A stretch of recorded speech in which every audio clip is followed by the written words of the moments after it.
صبح کا وقت ہے، آنکھ بھی کھلی ہے، کوئی اذان کی آواز بھی کان میں آئی ہے، آپ کا نفس کہتا ہے ابھی سو جی، آپ نے اپنی چادر یا کمبل کو درست کیا اور کروٹ لیا، یہ کیا ہے؟ آپ نے کس کا حکم پیچھے پھینکا اور کس کا حکم مانا؟ اللہ کے حکم کو پیچھے پھینک دیا، نفس کے حکم کو آگے رکھا۔ یہ شرک، اس شرک کو جاننے والے بہت کم ہیں۔ مولانا روم نے خوب کہا تھا، نفس ما ہم کم ترس فرعون نیست لیکن ایراعون نیست، میرا نفس بھی فرعون سے کم نہیں ہے۔ فرعون نے کہا تھا نا الیس لی ملک مصر وہذہ الانہار تجری من تحتی، کیا اس ملک مصر کی حکومت میری نہیں ہے؟ اور سارا جو یہ آب پاشی کا نظام ہے، انہار کا نظام ہے، وہ میرے کنٹرول میں نہیں ہے؟ جس کا چاہوں موگا کھلا رکھوں، جس کا چاہوں بند کر دوں۔ یہ تھا خدائی کا دعویٰ، انا ربکم الاعلی۔ تو مولانا روم کہتے ہیں میرا نفس بھی اس سے کمتر نہیں ہے، وہ کہتا یہ جسم میرا ہے، اس پر میرا حکم چلے گا، میں نہیں جانتا کون اللہ کون رسول، کیا حرام کیا حلال۔ تو فرعون سے کم تو نہیں ہے میرا نفس، لیکن فرعون اس کی بہت مدد تھی، فوج تھی، لاؤ لشکر تھا، تو اس نے زبان سے بھی کہہ دیا کھل کر انا ربکم الاعلی۔ میں مسکین ہوں، غریب ہوں، میرے پاس کوئی طاقت نہیں ہے، میں زبان سے تو کچھ نہیں کہہ سکتا، اندر سے میرا نفس یہی کہتا۔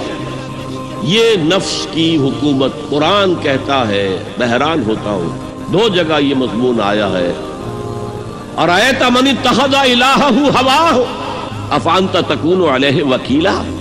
اے نبی تم نے دیکھا اس شخص کو، اس کے حال پر غور کیا جس نے اپنی خواہش نفس کو اپنا الہ بنا لیا ہے۔ اللہ اکبر، الہ لا الہ الا اللہ، کلمہ توحید کا مرکزی لفظ یہاں آ رہا ہے، من اتخذ الہہ ہواہ، جس نے اپنی خواہش نفس کو اپنا معبود بنا لیا، الہ بنا لیا۔ افانت تکون علیہ وکیلا، کیا آپ ایسے شخص کی کوئی ذمہ داری لے سکتے ہیں؟ سود حرام ہوا کرے جی، حرام ورام، ہمارا دھندا جو ہے وہ آگے بڑھ نہیں سکتا۔ اللہ کے حکم کو پیچھے ڈالا، نفس کے تقاضے کو آگے رکھا۔ کون معبود ہے آپ کا؟ نام عبداللہ رکھیے، نام عبد الرحمن رکھیے، ہے عبد النفس، نفس کے بندے، نفس کے غلام۔ پوچھا گیا ای الہجرت افضل ہو یا رسول اللہ، اے اللہ کے رسول بتائیے سب سے اعلیٰ ہجرت کون سی ہے، افضل؟ فرمایا ان تہجر ما کرہ ربک، ہر اس چیز کو چھوڑ دو جو تمہارے رب کو پسند نہیں۔ آج رات ہی سے آپ ہجرت شروع کر سکتے ہیں، جائزہ لیجئے کیا کیا چیزیں میری زندگی میں خلاف شریعت ہے، تو اللہ کو ناپسند ہے، فیصلہ کیجئے کہ آج کے بعد نہیں ہوگی، ہجرت شروع ہو گئی۔ افضل الہجرہ، سب سے افضل ہجرت شروع ہو گئی۔ المجاہد من جاہد نفسہ، جہاد تو یہاں سے شروع ہو گیا، اپنے نفس کے خلاف جہاد کرنا۔ صبح نفس نے کہا ابھی سو جاؤ، آپ نے نفس کی بات کو رد کیا، اپنا کمبل اٹھا کے پھینکا، اٹھے، وضو کیا، نماز کے لیے آپ مسجد چل دیے، آپ نے جہاد کیا نفس کے خلاف، یہ افضل الجہاد ہے۔ افرأیت من اتخذ الہہ ہواہ افانت تکون علیہ وکیلا، کیا تم نے غور کیا اس شخص کی حالت پر جس نے اپنی خواہش نفس کو اپنا معبود بنا لیا، الہ بنا لیا، کہہ رہا ہے لا الہ الا اللہ، لا الہ الا اللہ، لیکن الہ تو اس کا لفظ ہے۔ ظاہر بات ہے فرعون نے اگر دعویٰ کیا تھا میں تمہارا خدا ہوں، انا ربکم الاعلی، تو کیا اس کا مطلب یہ تھا کائنات میں نے پیدا کی ہے، تمہیں میں نے پیدا کی ہے؟ ذرا سوچیے، کیا وہ بزرگ موجود نہیں ہوں گے جنہوں نے اسے دیکھا ہو کہ آج اس کی ولادت ہوئی تھی، کل اس کی کوئی اور سیری بنی ہوئی تھی؟ یہ سب کیسے دعویٰ کیا تھا؟ میرا حکم چلے گا، میں نہیں جانتا، الیس لی ملک مصر، مصر کی حکومت میری ہے کہ نہیں؟ یہ دعویٰ تھا، یہ خدائی کا دعویٰ ہے۔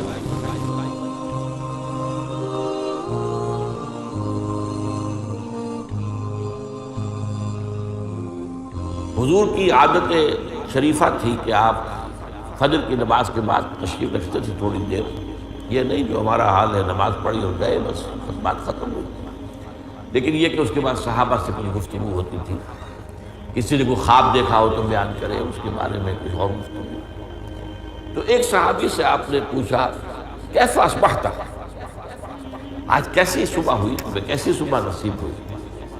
تو ان کا جواب جو ہے وہ بڑا غیر معمولی تھا، اصبحت مومنا حقا یا رسول اللہ صلی اللہ علیہ وسلم، اللہ کے رسول مجھے تو آج سچے مومن کی صبح نصیب ہوئی۔ اب یہ بات جو ہے غیر معمولی تھی تو حضور نے پوچھا لکل شیء صفۃ فما صفۃ ایمانک، ہر شے کی کوئی نہ کوئی صفت ہوتی ہے جس سے آدمی اس کو پہچانتا ہے۔ تو یہ جو تم کہہ رہے ہو کہ مجھے سچے مومن کی صبح نصیب ہوئی ہے، تو اس کی کیا کیفیت ہے وہ بیان کرو۔ عرض کیا کانی انظر الی الجنہ، میری کیفیت یہ کانی کانی وہی لفظ ہے، کان کا رہا ہوں، کانی انظر الی الجنہ، مجھے تو محسوس ہوتا میں جنت کو دیکھ رہا ہوں، وکانی انظر الی النار، اور مجھے تو یقین ہے کہ ایسے جیسے کہ میں دیکھ رہا ہوں جہنم۔ تو یہ کیفیت جو ہے ایمان کی شدت، ایمان کا اس درجے میں ہو جانا جو ہے در حقیقت یہ احسان اسلام، اس میں اللہ کے لیے جد و جہد، اللہ کے لیے محنت، اللہ کے لیے بھاگ دوڑ، اللہ کا خوف، اللہ کی خشیت، استحضار اللہ فی القلب، اللہ کے لیے عبادت، اللہ کی یہ تمام جو کیفیت ہے، اس سب کے اندر حسن پیدا ہو جائے، نکھار پیدا ہو جائے، خوبصورتی پیدا ہو جائے، اور یہ کیفیت اگر پیدا ہوگی تو کس سے ہوگی؟ وہ یقین کی گہرائی سے۔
اب